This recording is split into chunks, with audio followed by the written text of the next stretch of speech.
Hello, Simone. I'm excited to be here with you today. Today we are going to be discussing the philosophy of the people who are aware that demographic collapse is happening. They, broadly saying, aware of its consequences, but want to facilitate its continued existence, and how they think that this is going to work out okay. Because I've heard of these people, the degrowth people, right? We can manage, like we can make things better with an older population and everything like that. And like this is good. I'm just picturing the dog in the fire-ridden building. Yes. Yeah, I try to balloon this off, but maybe they're onto something. What if we're wrong? If we're wrong, we want to be corrected, right? We had a group reach out to us that has these beliefs. And they were very nice, and they sent us to their website, and this group is called the OVOLPE Foundation. OVOLPE, I don't know how to pronounce it. When they do a lot of work on trying to get girls to have fewer kids. I will say that normally I wouldn't care about this work, but guess what country they do this work in most? Thailand. Do you know what Thailand's TFR is? It's around 1. This work is genocidal at that rate. That means the population is halving every generation. That's one of the lowest, their approach, wouldn't they want to do this in like a really high fertility country? I mean, yeah, they do it in one other country. I want to say Tanzania, which is higher fertility. It's like 4.5. And so that's reasonable there. But in Thailand, I'm like, if there's any country where you don't want to be doing this, that's like doing it in Korea or something. Keep in mind, Thailand's fertility rate is 1 and Korea's like the lowest on earth is like 0.75. Yeah. So this is close to the lowest fertility rate on earth. Yeah, I mean, at that point, it's already happened. You don't have to worry about it. You don't have to worry. Places that are above 2.1 at least. Kicking a dead dog at this point. But I want to go into their own words, both from the chain of emails they sent us and from their website, so we can understand how they want to structure society. And I'll start with just sort of the wider plan here, which we won't talk about too much, but it'll give you an idea of where we're going to be going with this conversation. Okay. The goal here is, on one hand, the well-being of children, including the widespread good education, and on the other hand, equal opportunities and prosperity for all citizens of the world. The key message here as follows.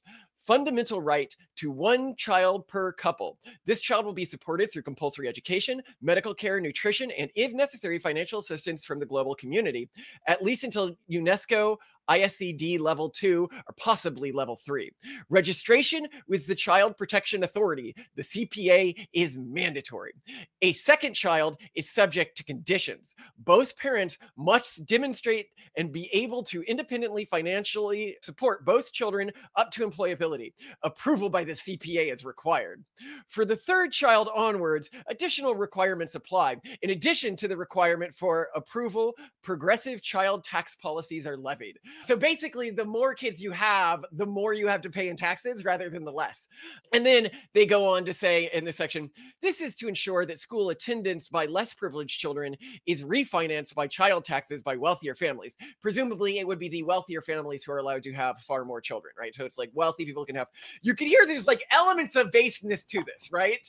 A dictatorial world government where only the wealthy can have more than 2 children or really more than 1 child. Yeah, it seems like many sci-fi dystopias where you can't afford to pay the government credits to have an additional child or whatever. But what I'm saying here is this isn't token wokeness, right? Like this is no. They're doing stuff that people would see as quite controversial because they believe it's the optimal way to go, which I appreciate. So to continue here, this could also counteract current problems such as hunger, disease, and child labor. I realize the global implementation of such a regulatory system is still utopian at the moment. I love he uses the word utopian, where even with me, when I describe my utopians, I at least realize that to the average person, they sound dystopian.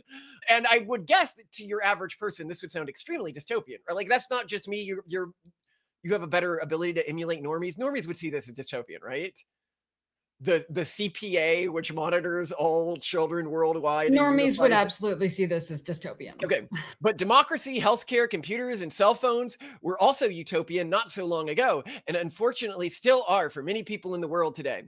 So I'm starting with that because I think that this gives you an idea of the type of world structure that they're going to be imagining here.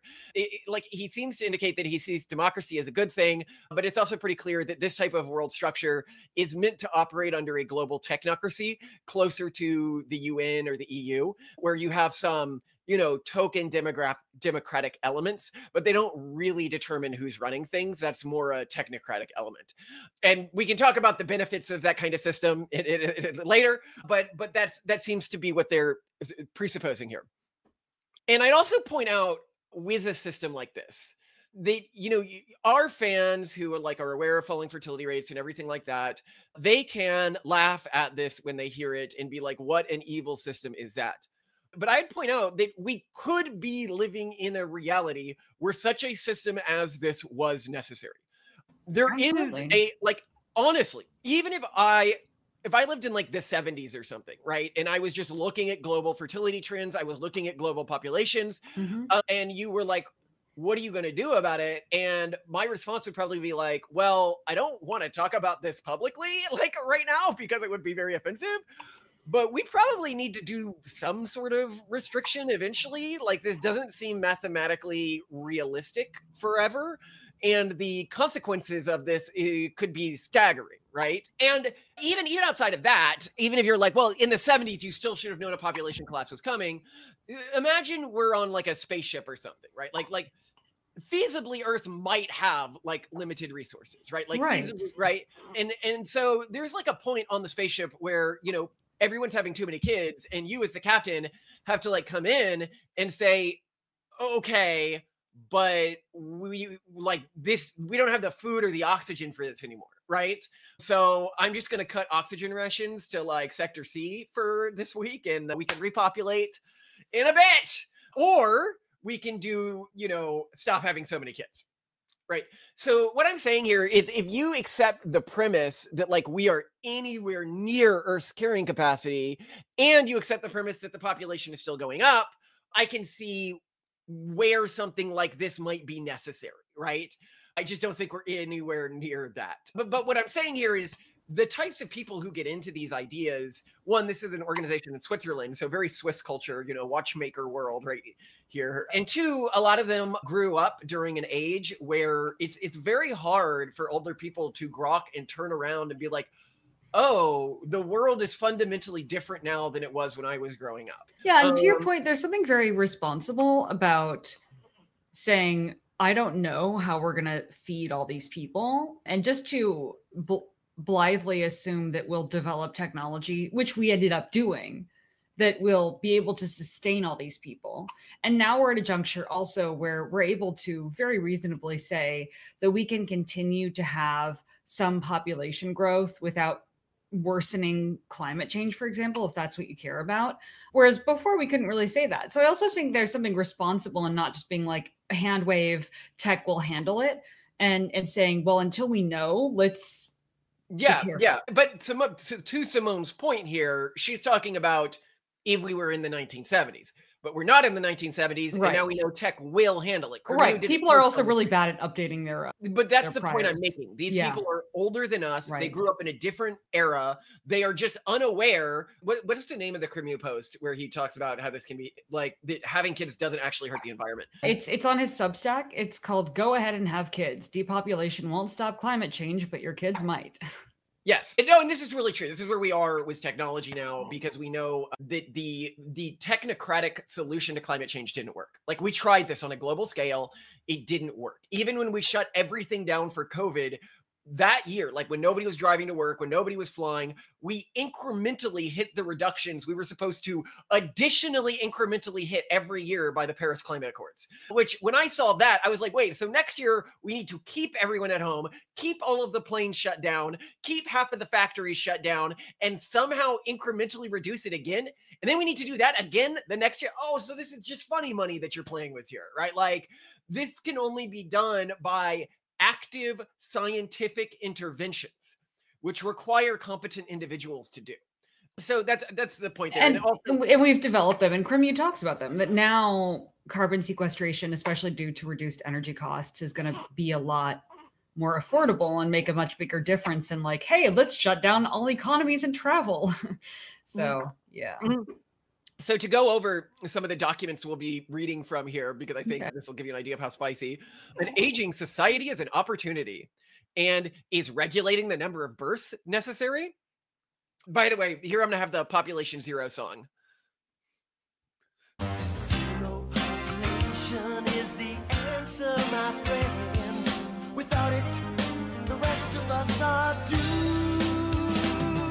So I'm going to start with their strongest argument, and this was made over email and not in their website. I think it's a strong argument because it's based and it's accurate, and it shows that we're dealing with like rational people who have an understanding of like human genetics and differences and stuff like this, right? Yeah, maybe they made it to us because they felt more comfortable being more candid via email. Yeah. Okay, so the dilemma is that more efficient technology, automation, robots, and AI mean that fewer workers are needed in the traditional sense. Highly skilled workers are already in short supply, but ordinary workers are becoming less and less necessary and becoming unemployed. Since low-skilled workers are proportionally overrepresented, even high birth rates do not help solve the problem, as the reproduction rate is particularly high among the less educated classes. Unemployed people or workers in the low-wage segment contribute little or nothing to taxpayer revenues. On the contrary, they increase government spending. This is a completely rational point. And the reason why you are making this point to us, and the reason why we don't address this point as directly in a lot of our outreach, is we have said, at the end of the day, this isn't a warm body problem. This is a taxpayer problem, right? If you massively increase the population, but they're all on welfare or something, you've made it astronomically worse. If you take in immigrant classes and these immigrant classes are drains on the state, you have done nothing to fix this particular problem. And so, they're right here. Also, AI is going to, take a lot of jobs, take a lot of people out of the workforce, et cetera. Our read at what AI seems to be doing right now is it seems to be concentrating wealth among fewer and fewer individuals and making that wealth more mobile, which means as a lot of countries hit this social security hitch that they're going to hit, what we're going to see is them try to tax the wealthiest more. The AI tech moguls, they're just going to leave to charter cities. And the problem's going to be so much worse than anyone anticipates because of AI, actually. Now, there are situations in which AI in a utopian fashion ends up setting up sort of like a global UBI or something like that. But if that's the direction that AI goes, really none of our decisions today matter, right? Because we're not actually dealing with short timelines. And so like AI's got it, bro. Like we don't have to worry, right? You don't need to worry about reducing the population. We don't need to worry about stabilizing the population because AI is going to put everyone on UBI and care for us and be monitoring birth rates and blah, blah, blah, blah, blah. But if we don't live in that world, we need to think about what world we live in. And the world we probably do live in is one in which AI is concentrated wealth severely. And in that world, the number of competent humans, the fact that, as you mentioned, competent populations, and keep in mind, like this is one of the most robust findings in all genetic research here. And no, and I'm not saying anything about ethnic groups here, right? Like I'm not saying, and I'm not making the argument that IQ correlates with ethnic groups. But what I am saying is that IQ and competency correlate very strongly with genetics, which correlates very strongly with heritability from parents. And so things like an idiocracy are possible. Like we are seeing a global drop around 0.1 IQ points every decade, which means we're probably looking at a standard deviation drop.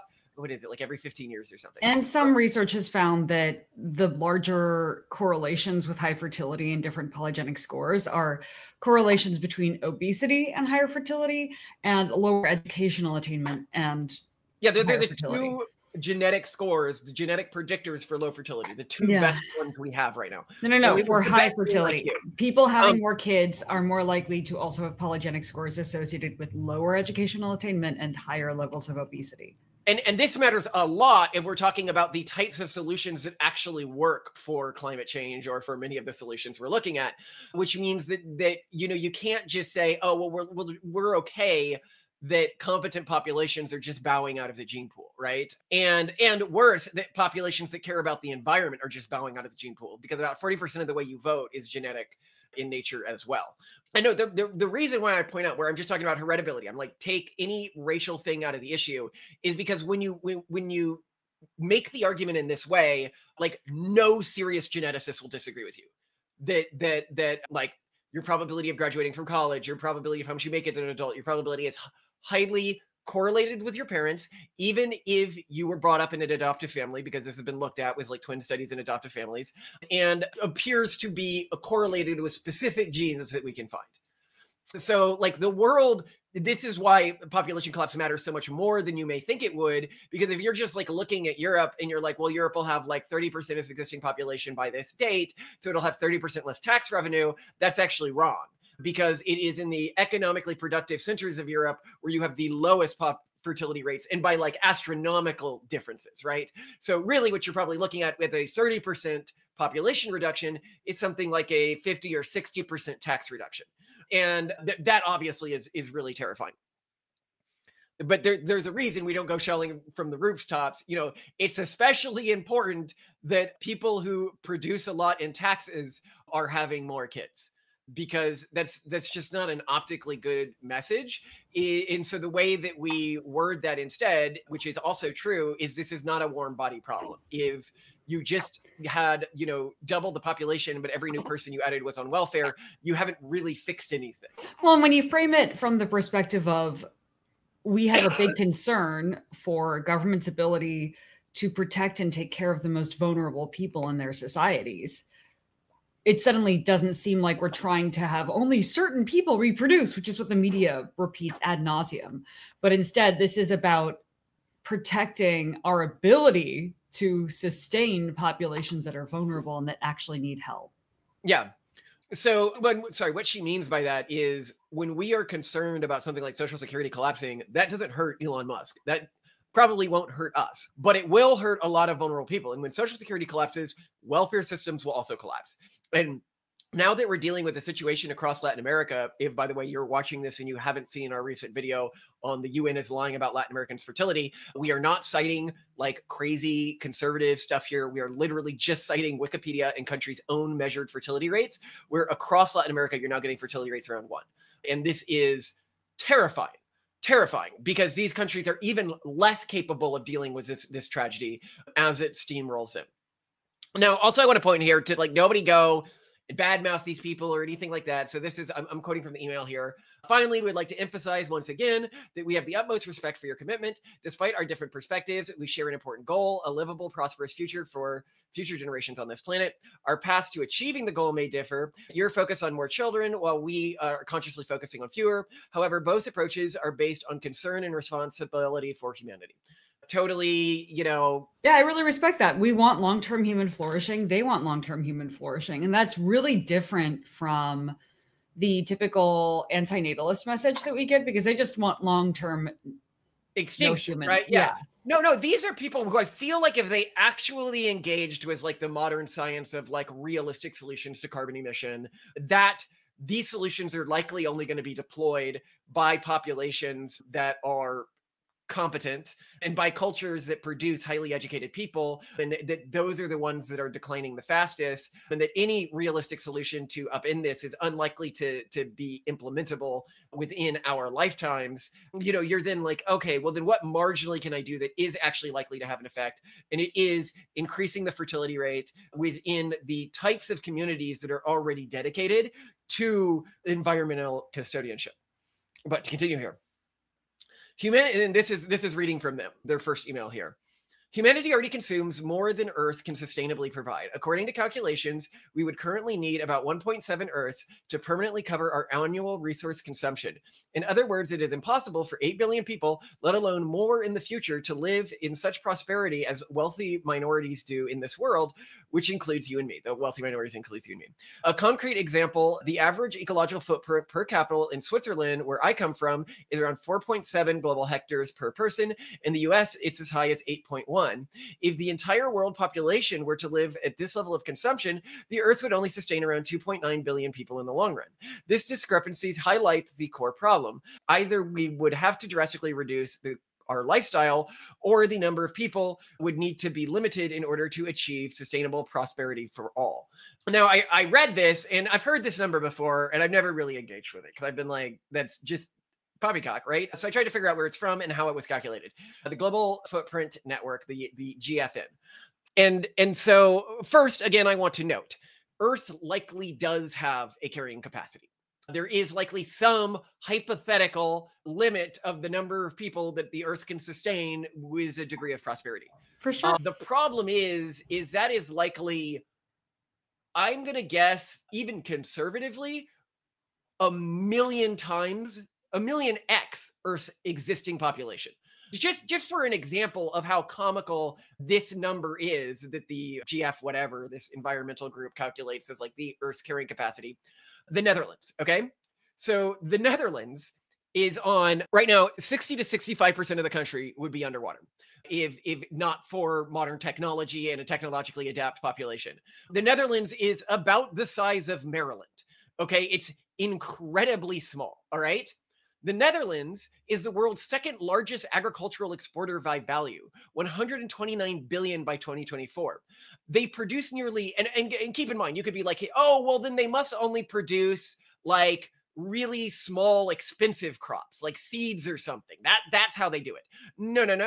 They produce nearly 1 million tons of tomatoes a year, yielding 12x more per acre than average global yields, using greenhouses covering 24,000 acres, efficiency tricks like LED lighting and 24/7 gross, rock wool substrates, and precise nutrient delivery, CEO2 enrichment for nearby industries. So they literally take the CEO from their greenhouses and then they pump it into local industrial capacity to make it even more efficient in closed loop systems using just 0.5 gallons of water per pound of tomatoes versus global, which is 28 pounds.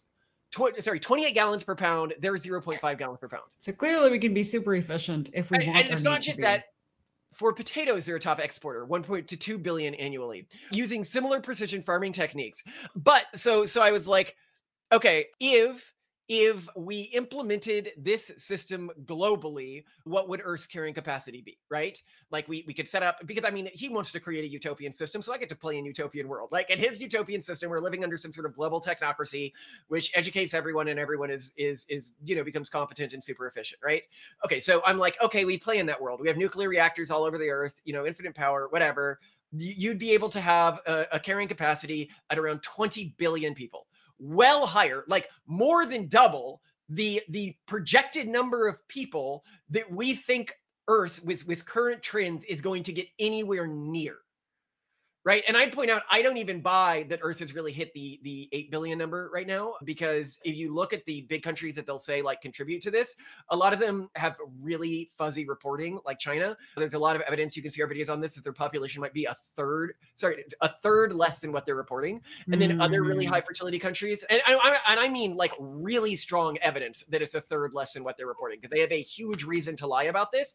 And we can look at things like salt consumption maps and then map them to regions where we know how much there actually are of a population of Chinese people, and then look at the entire country. We did an episode on this if you want to go into it. But the other thing I just want to point out in Cremew's Substack post that I mentioned, where he discusses why it's not going to hurt the environment that much if we just allow for a slow leveling off instead of a decline. The projections that he finds to be pretty reliable, and they've been pretty good at predicting population levels in the past, have populations starting to level off in the world at around a little under 14 billion, up from the supposed 8 billion that we have now. So also there's not this expectation even that we're going to get anywhere close to the levels that you're discussing. Right. But the point here being is, I also don't think that if we're talking about, sorry, what was I saying here?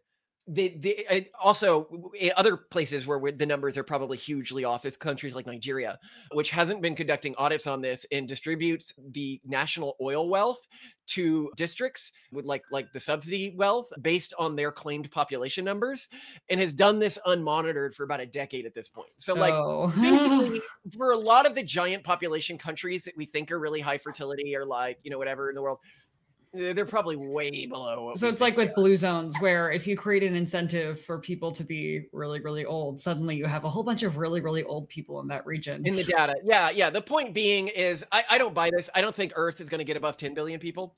And I think we could already be past peak population when you consider the recent and shocking fertility collapse that we've had in South America and the Middle East. Yeah. Really, the only place with above repopulation fertility rates anymore is like reliably above repopulation fertility rates is Africa, right? And that's just an impoverished region. So as soon as they develop, which hopefully they will.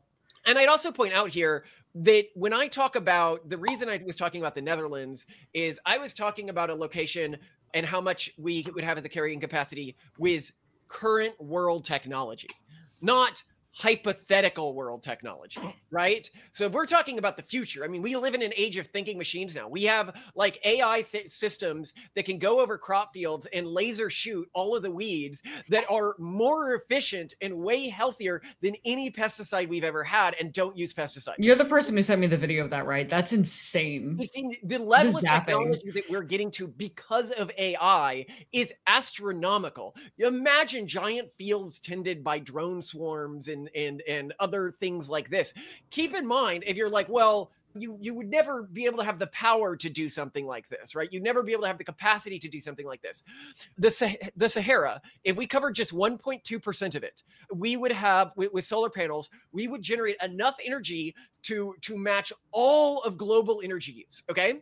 This is only covering 1.2% of it, right? With that power, you could easily desalinate water, start putting up greenhouses in the region, create these CO2 to greenhouses sort of industries throughout the region, and then build flying drone swarms that take food from that region to other regions. The humans, and by the way, the Sahara, if you covered all of it with solar panels, it would be 189x global power consumption right now. The amount that you could do in terms of revitalizing soils and creating basically an infinite food generator in the Sahara is astonishing with very near future technology. And I mean within like the next generation, if we continue to technologically advance as a species and don't stop doing that because technologically developed regions stop having kids. Okay. And that's a big point that Cremu makes again in his post, is that with a larger population, you're just going to end up having more innovation. And that can be great for both human flourishing and that's true, and that's the exact point I'm making. You don't have more innovation with a larger population. You have more innovation if you have a larger population that is coming from technologically productive areas and regions. You just increasing the number of people, if you just increase, like, you know, the number, and keep in mind, this is true within countries. Like, I'm not even talking about like between groups here or something. I'm saying within the United States, you know, it is, you know, Alabama is going to have a higher fertility rate than central Manhattan or San Francisco, right? And the kids born within central Manhattan and San Francisco, statistically speaking, are going to be more technologically and economically productive than the kids born in rural Alabama. I don't know. I mean, okay, so Cremu writes, though, relative to depopulation, there's an initial short-term dip in real GDP per capita for stabilization because of the greater emissions levels. This dip is not an absolute decline in living standards, just a relative one. This relative dip is quickly overcome by the greater levels of innovation and resulting from improvements to productivity that follow from having a larger population. This result holds across. He's just making a claim. Why does he say the reason? Well, maybe he's arguing because this post is coming from the premise of people who are pretty conscientious and long-term oriented, who are concerned about having kids because they're concerned about the future and the impact that will have on the environment. So presumably these are also educated people who would meaningfully contribute to innovation. But the reason why I'm making this point is it is not a warm bodies problem.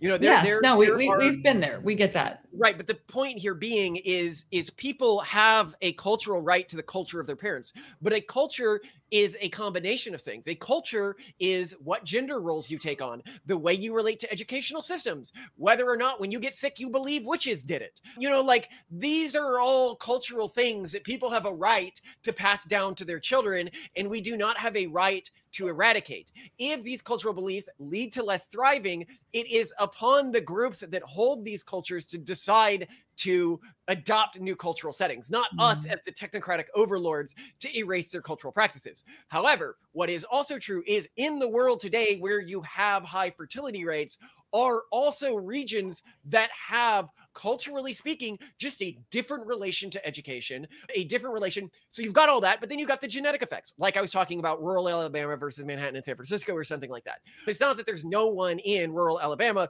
who is going to produce or have the likelihood of producing technologically highly capable, highly economically productive kids. But these are things that, you know, we can look at and tell by looking at spreadsheets and stuff like this, right?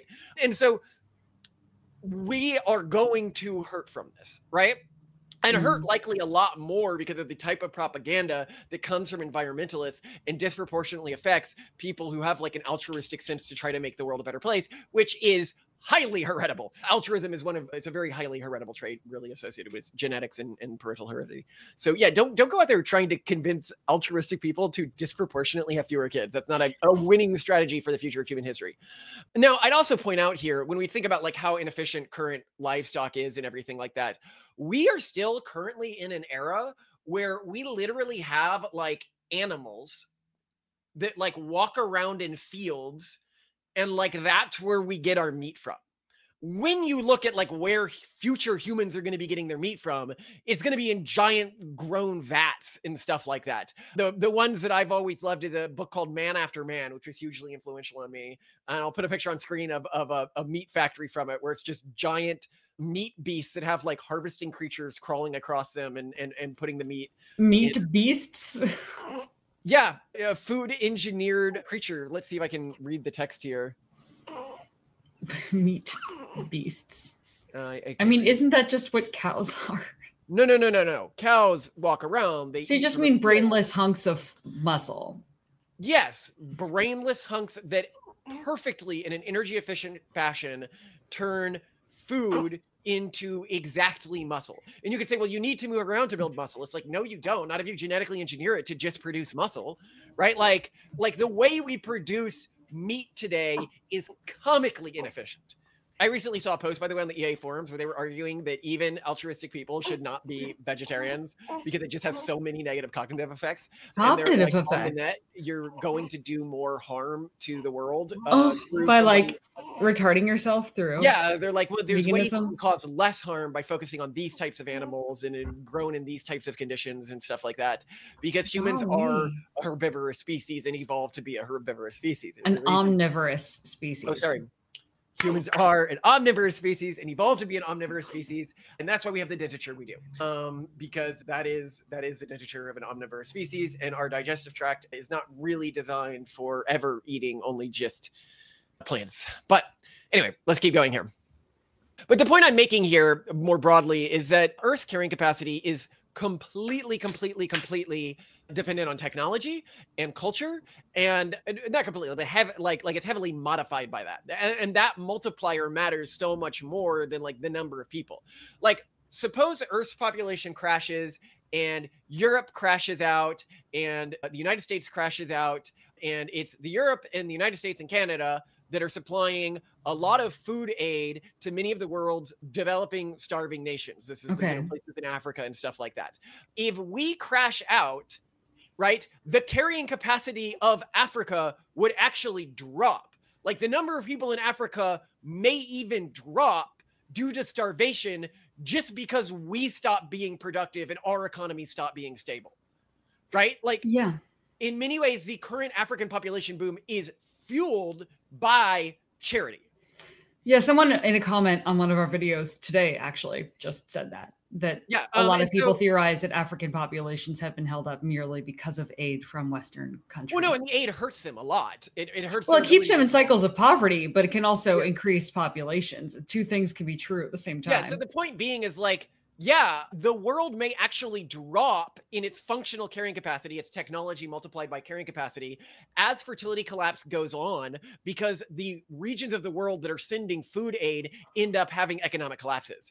And most of Europe right now is about a decade to 3 decades from having a collapsed social security system and thus a collapsed social safety net system. And when that happens, I'm telling you what, they're not sending anything to Africa anymore. Okay? Yeah. So deal with it. Like, the actual carrying capacity may drop because of falling fertility rates happening disproportionately in some regions and not other regions. But I followed up and I asked him about this because I was like, okay, so this is just going to basically sterilize like black people, right? Because their countries are poorer. Or is it that you want to normalize the average income that's needed to have a kid so that it's less in African countries? And I'm like, but even if you did that, then migrant populations in Europe and African American populations in the United States would be the primarily sterilized populations because they earn less money. And they're just like, well, we just wouldn't consider race. And it's like, well, you may not consider race, but the people who are being disproportionately sterilized are certainly going to consider race. Like, the optics of this are going to be horrifying, even in the woke countries that you think would be the most on board with it, which is why even in woke environments, they're unlikely to be on board with this. I mean, Germany's not going to sign on with a deal. And the United States is not going to, like the progressives in Germany, the progressives in the United States are not going to sign on board with a deal that's going to lead to disproportionately Muslims being sterilized in Germany or forced at one kid, and African Americans in the United States being forced at one kid. So to continue here. As the number of people grows, global environmental problems are also getting worse. More people means more demand for energy, food, and consumer goods, and thus more CO2 emissions, waste, and pollution. As more intensive exploitation of soil, forests, and oceans, even the Environmental Panel on Climate Change, IPCC, emphasizes that population growth is a significant factor in environmental problems. It is not. Like, as we point out, it's just not. A lot of these groups, like the IPCC, they're a bunch of like anti-human extremists. We've seen this from like Earth for All, which plans to like reduce global population by like 80%. The people who run this are a bunch of boomers who are unaware of either current technology. They haven't accepted that the technocratic solution to climate change has failed. They have had control of the UN, the EU, the United States government at points, the Canadian government at points, like pretty much all global centers of power, and they were not able to enact their goals. Even during COVID, you had only the incremental reduction we needed that year. It is not realistic, these solutions, but a lot of boomers haven't been able to grok, okay, well then I need to go back to the drawing board, because this isn't working. And it turns out when you go back to the drawing board, the actual solutions require more people from the types of countries and regions within those countries, like within the United States. You're saying somebody in rural Alabama is going to dedicate a huge amount of their family's income to fixing climate change, right? Like, get real. It's in the regions with the highest dropping fertility rates that this cultural drive is the strongest. But anyway, from OVOLPE's perspective, a smaller world population would mean less pressure on the environment in the long term, and at the same time, more resources per capita, which in turn would enable better living conditions for everyone. For these reasons, OVOLPE advocates a responsible and moderate approach to having children. We believe that global guidelines on family planning are needed that balance individual freedom with responsibility. So this then brings me to my second point, which is a big change that has happened as I have educated myself more and grown up, is I realized when I was younger, I was sort of brainwashed into this like obsession with the environment, right? Like, it's bad that bad things are happening to the environment. Like, we're about to hit a CO2 catastrophe, that the Earth could never survive, that global diversity will never come back. Like, global population diversity will never come back to the levels it is right now, because we're going through a great extinction right now. And that made me sad. I was like, wow, like I do think that there is a benefit to a more diverse sort of pool of life on this planet, right? Mm-hmm. And then, you know, I grew up and I was educated, and I learned that, oh, after mass extinction events, you typically get adaptive radiation, which means even more diversity than you had during the extinction event. Now, I will say mass extinction events can be really bad if the thing that is causing the mass extinction event is a thing that makes it harder for life to survive. Right. So if we had like a global winter or something like that, that would be something that would genuinely concern me. Yeah, or like a nuclear winter. That would be nuclear winter. Really bad. Yeah, but we're not having a nuclear winter. What is specifically leading to the big problems that we're having with the environment right now? Two things: more heat and sunlight, okay, and more CO2. What has happened during periods of Earth that have had these two things more? These are the two main. I thought the megafauna period, which was super cool though, was when we had a lot of O2, not CO2. That was more O2, but we've also had periods of this before, and you've had super flourishing. Actually, even shots that they've done of rainforests recently have shown that rainforests have significantly increased in how green they are. I've read that. Yeah. So we're already seeing a response to this, which is prepping the world for an adaptive explosion, right? And it's very much like, no, but I want life to stay exactly as it was when humanity first evolved. It's like, why is that life superior to potential future life?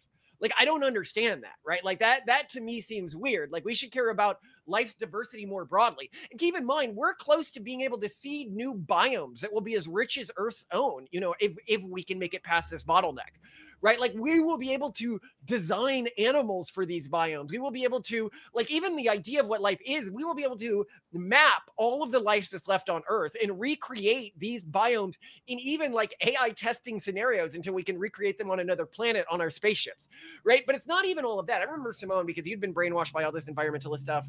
You worked at, a lot of environmentalists became early pronatalists, like Elon Musk, very interested in Tesla, very interested in solar city stuff. You did, Earth Day Network. You worked at the American Council on Renewable Energy. You got your degree in environmental business. And you came to me early on and you go, well, Malcolm, no other species has ever caused a mass extinction before. No, I didn't say that because I learned in college that wasn't true. And that blew my mind.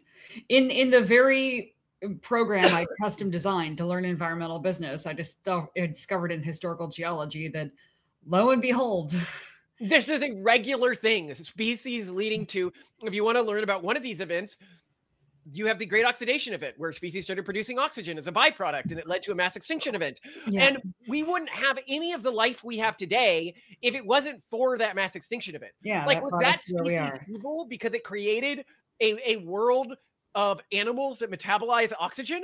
Like, no, it wasn't evil. It created the substrate for what came after it.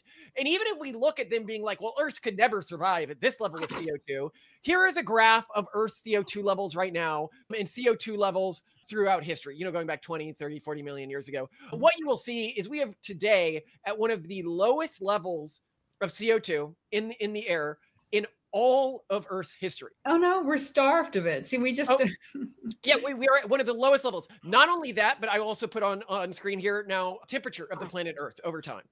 We are also at one of the lowest temperatures that Earth has ever been at. We are actually. No, I mean, like the Ice Age was chillier. No, we're technically still in the Ice Age. Oh, we're just at the tail end of it or something? Yeah, we're just at the tail end of the Ice Age. By the way, Simone, do you know what an Ice Age is defined by? I do not. A period where there is permanent ice anywhere on Earth's surface. That's it? Yes. The fact that we have Antarctica and the South Pole, we're not like that close to the end. You might think that we're like kind of near. No, we are far from the Ice Age being over. But when you look at the mere fact that these two things exist, and you can go look at glaciers. Wow. So I guess this is one of those facts they don't teach you in environmental business. But what I also point out here is life finds a way, right? And I'm going to play the life finds a way scene here. Like, I don't believe in the supremacy of current life. I think that life is a system and that it's our job to prevent all life from dying out. But the best way to do that is to preserve humanity so that we can seed other planets with biomes as rich as Earth's own and prevent the sun from eventually swallowing the Earth and killing all life that's known of in the galaxy. And there's only one species on the planet that can do that. And only some populations on Earth seem to be in a trajectory to achieve that. Yeah. Yeah. Not all populations on Earth are capable of, or if capable, interested in getting us off planet or doing anything off planet. So yeah, well, and this is true. I would guess that there's a high correlation with communities that would have an interest in going off planet and colonizing the solar system, and the communities that are high fertility, which are often, traditional religious organizations that may even have a resistance to this, this idea. Of colonizing the solar system. And so the people who end up dominating the future of what humanity becomes are going to be the very few and why do I say the technologically productive high fertility groups are going to dominate the future? Because they'll have technology, right? Like, we are entering a world of automated drone wars, right? Like if you look at the USS Project Replicator, it's literally a ship. We have an episode on this that produces autonomous AI controlled drone swarms infinitely, right? Like, that's the future we're ending in. And so you look at some populations that are high fertility and you're like, well, you're worried about them. And I'm like, no, they're going to be bringing AK-47s to like a drone swarm fight, right? Like, it's not particularly relevant, right? Like, just high fertility rate on its own isn't relevant in terms of influencing the future of what humanity ends up doing. So then to keep reading here, the OVOLPE model as a structural framework for global population policy, prerequisite, an international panel of experts annually determines the sustainably supportive population number on Earth. This is based on availability and consumption of global resources, ecological footprint, global hectare, GHA, security of supply, particularly energy, environmental factors such as CO2 emissions, water pollution, climate change, and biodiversity.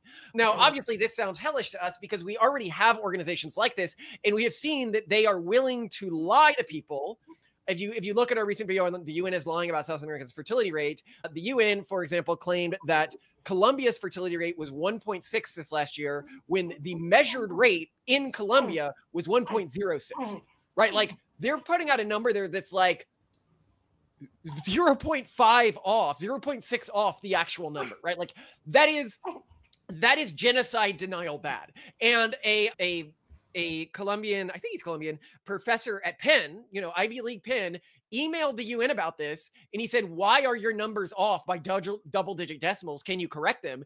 And they said, we don't want to cause a panic, and we don't want people to lead people to believe this is a crisis. And it's like, but it is a crisis. And if more people were aware of how bad this is, but keep in mind, the UN uses these fake numbers to implement evil already, right? Like, to try to restrict who can have kids, to try to, which we see programs that they're doing around this, to try to, disseminate the belief within cultures where it is non-normative to say, well, a woman doesn't have a role to have a kid, to try to disseminate this belief in those cultures, which is a form of cultural genocide, because you're erasing those cultures' traditional belief system. And I think that that's wrong. But this is why I'm scared of a thing like that, right? And now, remember how earlier I talked about their plan for, they were going to have like one kid, anyone could have one kid, and then you needed to like apply to have 2 kids with certain regulations. Then you really needed to prove it to have like 3 or more kids. And then the people with more kids would support the people with less kids. And like, the thing I like about this plan, like I'll tell something that it would have really positive genetic effects. If you, supposing the central organization wasn't corrupt, and like the way you got into it was just by purchasing the rights to additional kids, and then that money could be used for the people who had fewer kids, right? Well, like, yeah, I mean, essentially also it's like a license to have kids. So I think similarly to how many studies show that when you look at the outcomes of children of gay parents who have to go through so much more cost-wise and hoops-wise to have kids, their outcomes are really good, because only the most resourced and competent and conscientious fathers who are gay end up having kids. And we're looking at a somewhat similar system here. You have to jump through so many more hoops. And the reason this system doesn't work anymore is because you're like presuming that most people want kids. But even in a system where people aren't charged anything to have kids, we can't get them to reproduce. And we can't get the ones we need reproducing the most to reproduce the least, right? So like, clearly, like this wouldn't work from a motivational capacity. You would just crash out all of the existing systems if you attempted to implement this. And the real reason for this is because kids don't really benefit the parents anymore.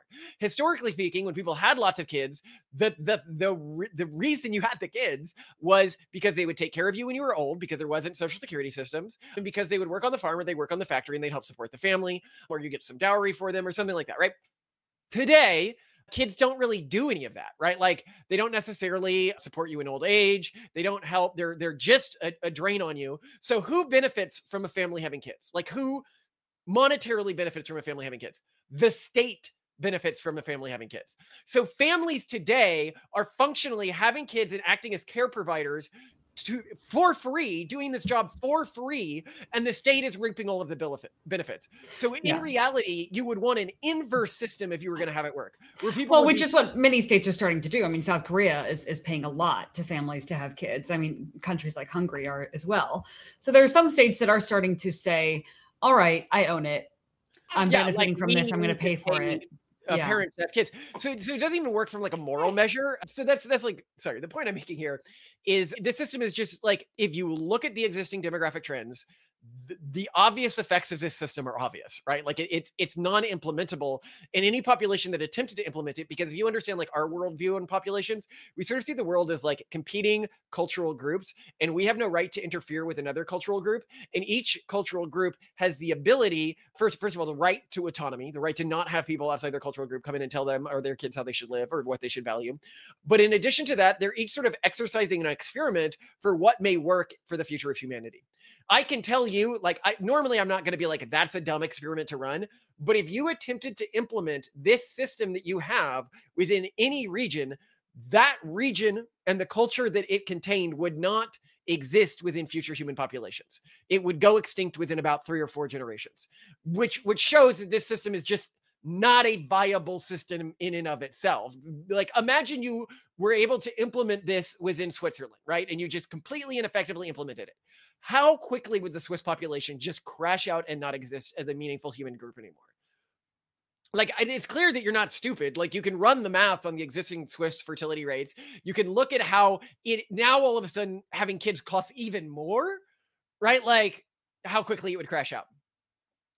What are these sorts of Switzerland is really expensive as it is, just for the record. Like, you remember when you and I traveled there and we just got to the point where for every meal, and we had maybe one meal a day, we split an appetizer between the two of us. Yeah. And keep in mind, when I say crash out, what I mean is it would crash out within its economically productive countries first. So you would eventually have a Swiss population that's left, but it would likely be made up of religious extremists who are like super anti-education, who like don't, that's the population that would be left after you completely churn through and use up the few, economically prosperous regions by implementing these sort of restrictions on their children. Because keep in mind, to a less wealthy family, typically the monetary restrictions you put on them are going to matter less. Right. So they're just going to be like, whatever, like, screw you. Like, or you could say, well, it's a fixed amount that we're putting on them. And then it's like, well, then what are you doing? Like forcible castrations and stuff like that. Like, it gets super dystopian super fast. And I just don't see why you would implement that when you could just implement the system that we want to implement, where you let people have a right to their own cultural autonomy. And then we just see which experiment ends up working, like the one that our family is running, the one that, some Islamist families are running, the one that some evangelical families are running, the one that Israel is running right now, right? But to continue here, what else would this global technocratic thing operate, right? With all this money it's getting from these family licenses. Accompanying measures: compulsory education on awareness and family planning starting at the age of 12. Availability of contraceptives in sufficient variety and quantity for all people. Possibility of cost-free abortions in case of unwanted or legally impermissible pregnancies, provided exclusively by qualified medical professionals. Dude, China did this, though. Well, yeah, China did this. They're just describing the one-child policy, which everyone now agrees was a horrible idea. Legally penalty-free, medically supervised abortions worldwide was in the first 3 months of pregnancy. Regular adjustment of retirement age every 3 years in line with demographic development. So basically, they're going to force the olds to work longer and longer and longer. Look at France's recent rebellions over increasing it by only like 2 years. I do not think that that's actually going to happen now that the majority of people in many European countries are actually tax drains on the system and not tax contributors to the system. Funding through a global birth control fund. All countries pay a fixed percentage, e.g. 10% of their national tax revenue into this fund to finance the aforementioned measures worldwide. 10%? They want like a Mormon tie thing here. Yeah, right? except like 6% is what the US spends on defense. Like, that is a lot. Whoa. Yeah. So the thing that I found most interesting in all of these automatics here, because I've noticed this from a lot of people who are like urban monoculture cooked, and I don't think they realize what they're saying when they say this, is that people should have a right to contraceptives, right? And what they're actually saying is some people should have a right to sex and other people shouldn't. Because no, a right to contraceptives is a right to sex without the consequences of sex, right? And the reality is they're like, well, yeah, everyone should have a right to sex. And it's like, no. What you mean, and and I know that you mean this, is that wealthy, successful men who are attractive should have a right to sex and women should have a right to sex. But like, what about the guy who's like, yeah, but no woman wants to sleep with me, right? Why doesn't he deserve a right to sex? Right? And you're like, well, because, other people's agency and stuff like that. But it's like, why contraceptives? Why are you creating a world where there is just so, like, it seems like a level of, and I think it's true from the urban monocultural perspective, unattractive and unsuccessful men are considered the enemy and just do not matter. They are completely disposable. And yet all women have a right to sex. And attractive people have a right to sex, right? Like attractive men have a right to sex. And I think that's dystopian. That's like gross to me, right? Like, why couldn't you equally say, like, if we're going to build our dystopias here, I'm going to build my dystopia, okay? In my dystopia, people are supposed to accept that their desire for arousal and sex is either, from Satan, right? A religious person would say that, or the evolutionary, scar on their mind from a pattern that led to their ancestors have more surviving offspring than other ancestors. And in my world, everybody has a mandate to self-discipline. Okay. And anyone who cannot exercise that mandate to self-discipline gets executed, right? Like instead of saying that attractive people get a right to sex, we just say no one should be having sex unless it's reproductive sex. Okay. Now, you may say, well, that sounds really horrifying. But in truth, anyone who's looking at this would know, they'd know like, oh, well, actually in that world, within a few generations, the population would become, genetically much more self-disciplined. I mean, you'd have this huge improvement in the population. So awesome. Now, I don't actually want that world. As I've talked about, the world that I want is a world where every group has its own sort of autonomous cultural value system. Right. And I believe that self-discipline is an important part of a cultural value system. Self-discipline around sex, self-discipline around pleasure. And so I will be teaching my kids, do not, seek a partner who completely lacks self-discipline in these areas, right? Who's like, well, I have a right to contraception because I have a right to recreational sex whenever I feel like recreational sex. Mm-hmm. And I'd be like, yeah, that's probably not an awesome person to bring into our bloodline because, our experiment is dependent on, austerity and self-discipline. And so these are just different ways of looking at this. But I find it interesting that like so much focus on, the ability to have contraception and sex when you want to. And access to abortions and stuff like this. But again, I don't even understand why you'd want any of this. Like the population is crashing out right now, and everyone who can build the systems you need to have any sort of stable global system isn't going to do it. And if you were trying to implement this global system, even think about what this would mean in terms of like warfare. Like imagine you tried to implement this in like the Middle East, right? You're going to have workers out there basically having the population under permanent occupation because of their religious beliefs, they're not going to want to accept this, right? So you're going to have to go into the Middle East. You're going to have to go into Africa. I got lots of African friends. My brother in Christ, you are saying you want to turn Africa into a permanent, like global hostage state. Because remember, wealthy people are allowed fewer kids in this system. So if particularly in Africa, you're going to have people not getting the license to have more than one kid.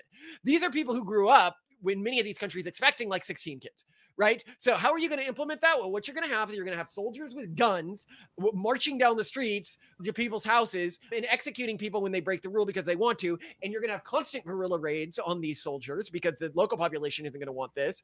Like the actual horror of the implementation of this system is almost beyond compare. Like it only works if you brainwash everyone into your cultural value system, or not brainwash, but you set up educational systems that are meant to eradicate their unique cultural perspectives, gender roles, everything like that, which is just global cultural genocide and creating a global cultural monoculture, which will be very fragile and could lead to the death of the human species and then all life, as we said.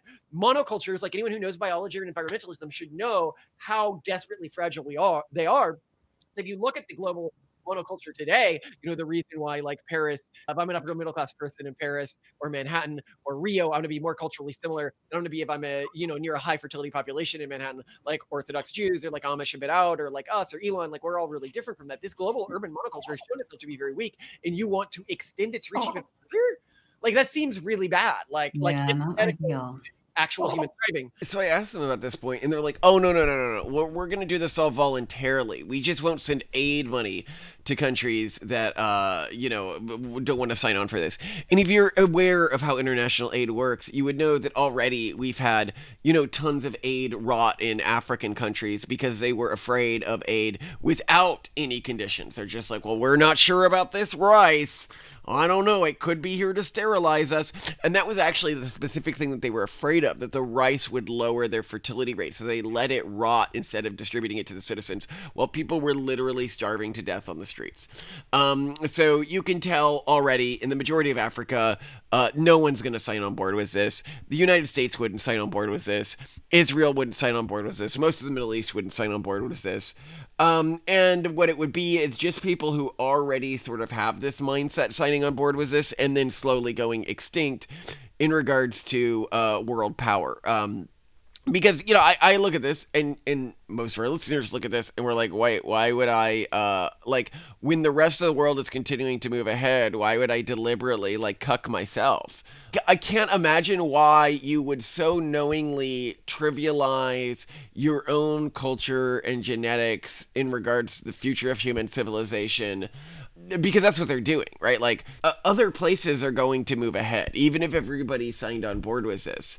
And so it really only works if you somehow get everyone on board with it without realizing they're on board with it, or getting governments to force minority, like, oh, we'll get the United States and our government on board with this, and then we'll force it on the, Muslim and Christian populations within our country, which is not awesome. That's just as horrifying as enforcing it across borders, but it's just, oh, but we did it through democracy, so it's okay this time. So let's assume you extended this maximal reasonableness. You might be able to get Europe on board with this, South and Central America on board with this, Canada on board with this, but they're already low fertility, so they're not really relevant.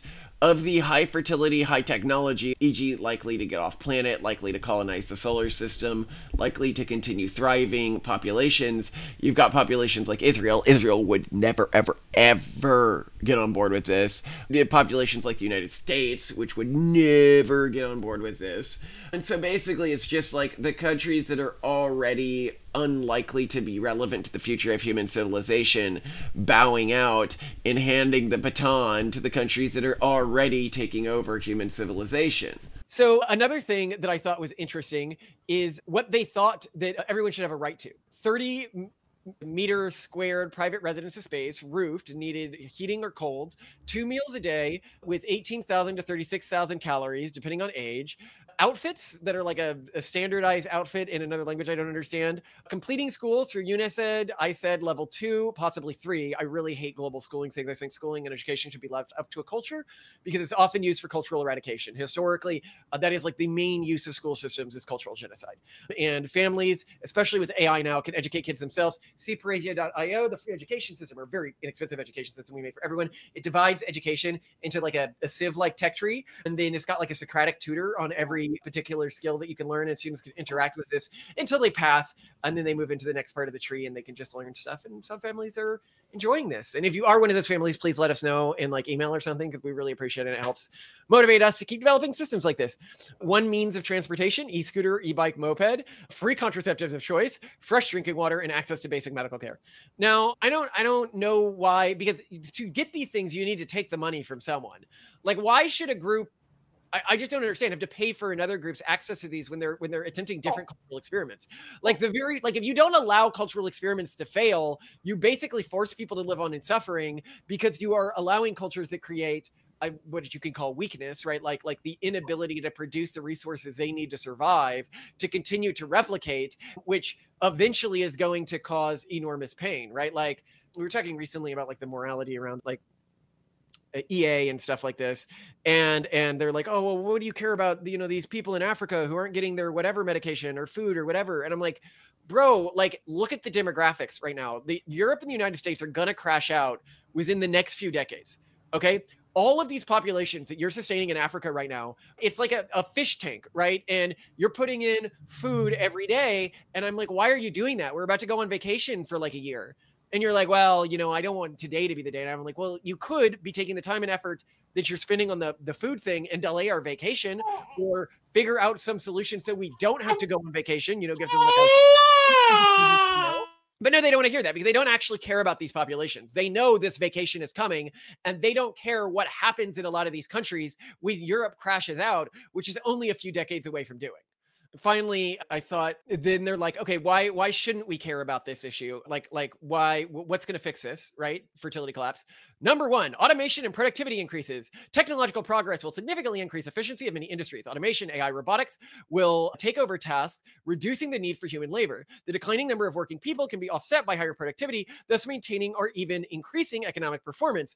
Physically demanding, hazardous, or monotonous work will increasingly be handled by machines and AI. So first I want to be like, oh, so technology is going to advance and solve problems when they're problems that your scheme has, but not when they're problems that our scheme has, like the amount of food that can be produced in a region, right? This seems like very much like, oh, so you are able to see that the technology is increasing the productivity of things.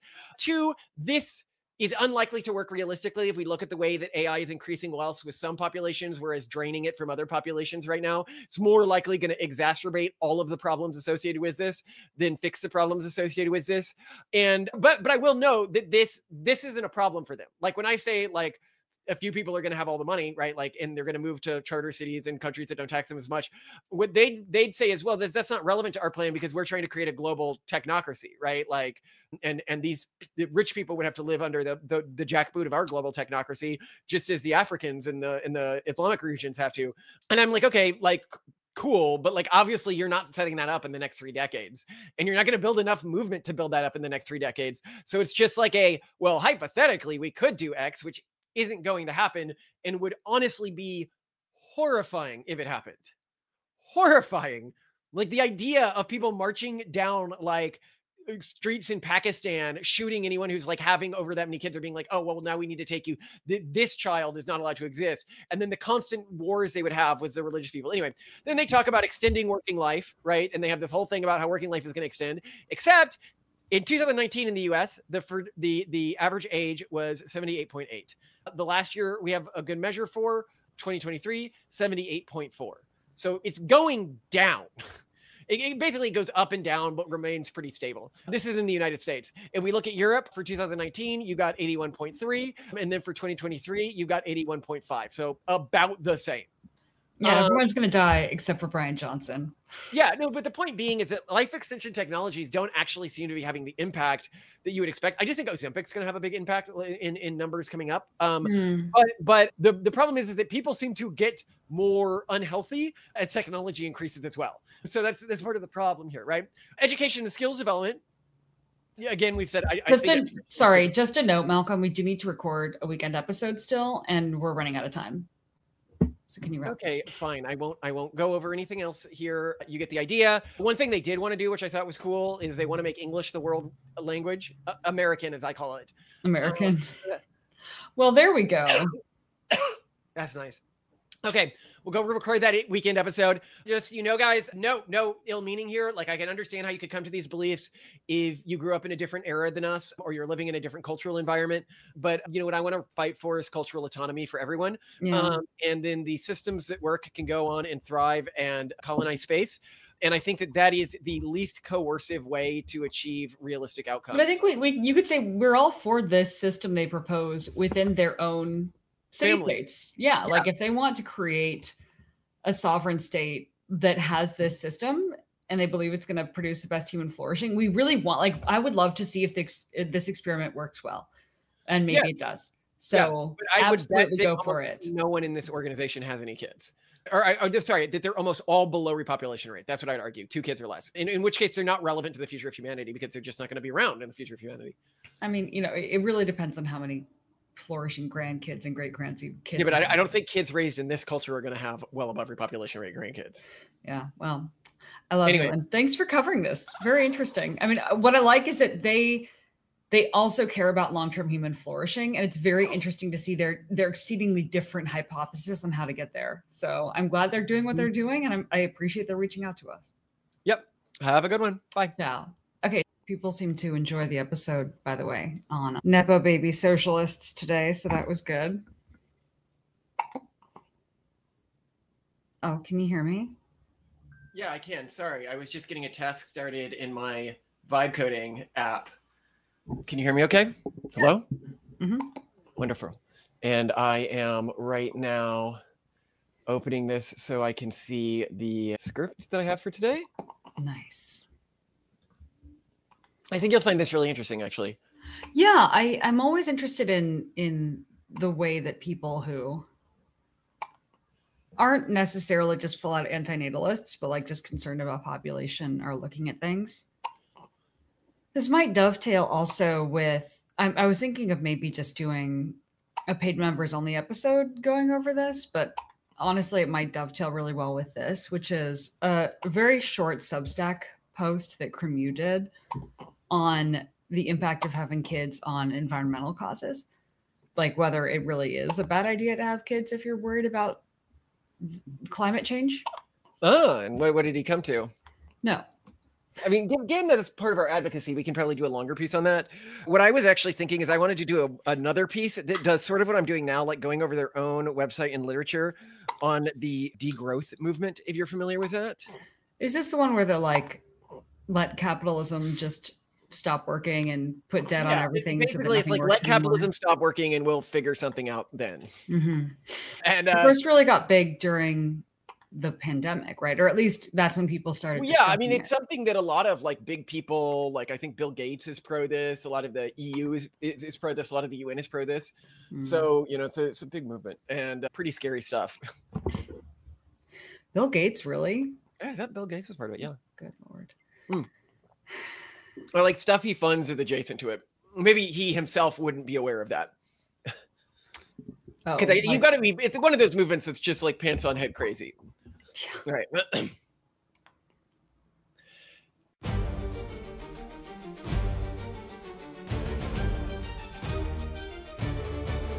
Oh, the world is a mess, teeming with excess. Too many souls in this chaotic press. I am the master, the voice of control. With Degrowth's iron grip, I'll save it so. One shall prepare, that's my decree. A global command, all bow to me. The CPA watches with unyielding might. No extra babe shall see the light.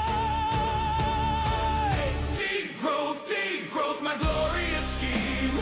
Shrinking the world to fulfill my dream. Fewer mouths, less strain, the earth will obey.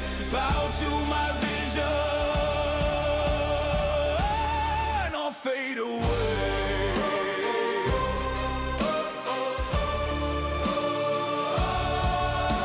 In Thailand I strike, though their numbers are few, I'll have them again, my plan will break through. Tanzania trembles, their birds I'll restrain, my technocratic will shall forever reign. Second child, prove your wealth or beware. The tax grows heavy, I'll strip you bare. The rich shall fund the poor's meager lot.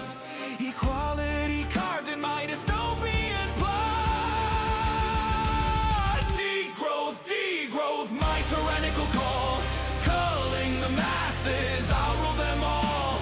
CO2 fades, resources align. The planet is mine. Oh, isn't it divine? Fools cry freedom, but I see the truth. Your reckless breeding is vile, uncouth. Contraceptives for all, abortions on cue. From 12 years old, I'll re-educate you. No culture escapes my global design. Your traditions, your faith, I'll redefine. A monoculture bloom, so fragile, so pure. My sterile utopia, forever secure. Ain't no you'll beg, but you'll bend to my law. Refuse my terms and your lands I'll withdraw. Africa, Middle East, you'll kneel or you'll break. My soldiers will march for the planet's sake. 30 square meters, 2 meals, no more. Standardized lives, oh, who could want more? Work till you drop, let the robots take flight. My technocratic dawn will snuff out the night. Degrowth,